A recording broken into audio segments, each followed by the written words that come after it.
Hi guys, we're going to have a look at page 87, exercise 302, question 4. Okay, this is probably one of a hard question as well. So we're going to look at part E. Okay, here we're given a prism. Okay, and if you look at the end shapes, we can see that we have two trapezium, one here and the other one right here. Okay, so the first thing I'm going to do is I'm going to label the given information. So if this length here is 9 centimeter, this would be 9 centimeter as well. Okay, if that one here is 8 centimeter, that would be 8 centimeter as well.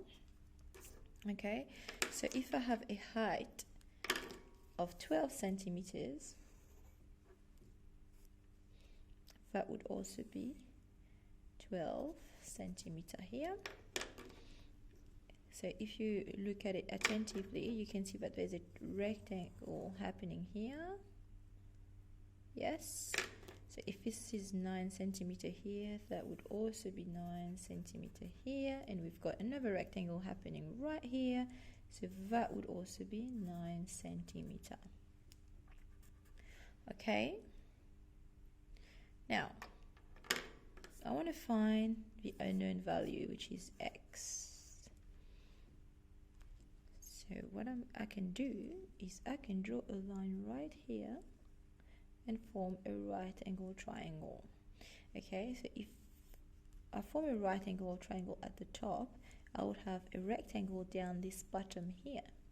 Now, if this is 8 centimeter, that one here would also be 8 centimeters. Remember, the 9 centimeters for this line here. Our base of our triangle is 8 centimeter. So I'm going to draw my right angle triangle. Okay, and I'm going to label it my base, which is 8 centimeters.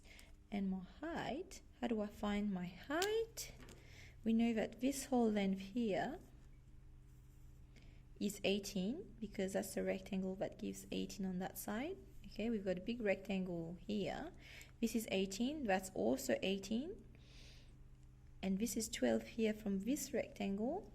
That means that length here is 12.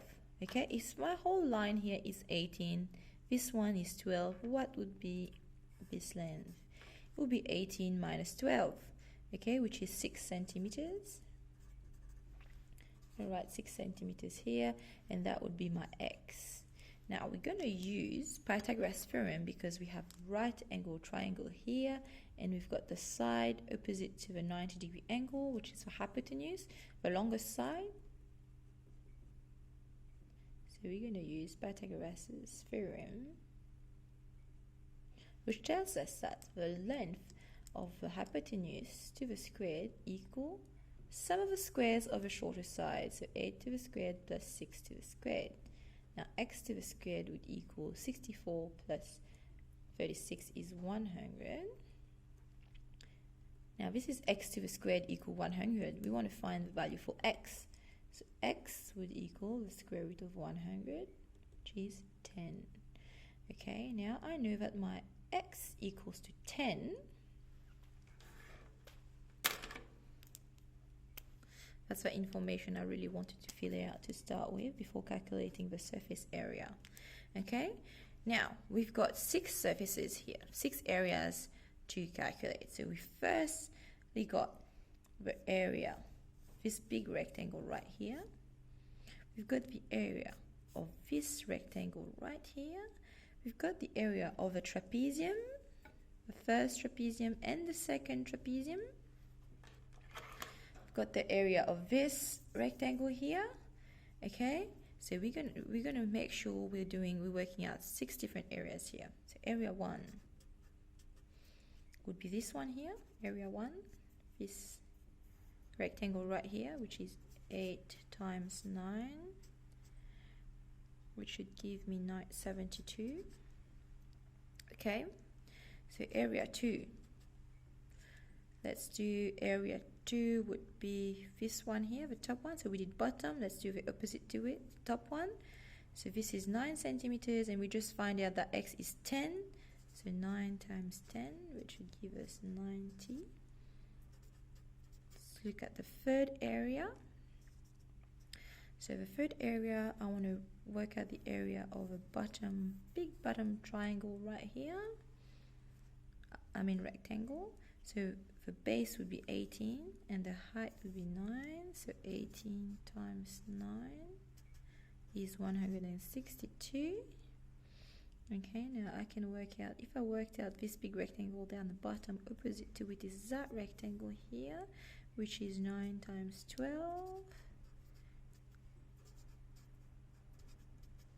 108. Now I'm going to work out the area. Now that I'm working out all the area of the rectangles, I'm going to work out the area of my trapezium, which is that one. Okay, this area here. This is my trapezium. Remember, the area of the trapezium is this length A plus B times the height divided by 2. So here, what's my A? My A is 12 for my trapezium, plus my bottom, which is 18. That's my B. Multiplied by the height. What's the height of this trapezium?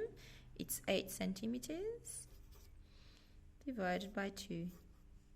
Okay, so if you enter this on your calculator, you should get 120. Now the area for my sixth surface would be the same. Okay, so I've worked out the area of this trapezium. If I work out the area of the other trapezium, which is right here, it should give me the same answer. Okay, it got the same A, the same B, and the same height as well. Now, it will be 120. Now, the surface area of this shape will be, I'm going to add all these areas together. So 72 plus 90 plus 162 plus 108 plus 120 plus 120. That should give me 672.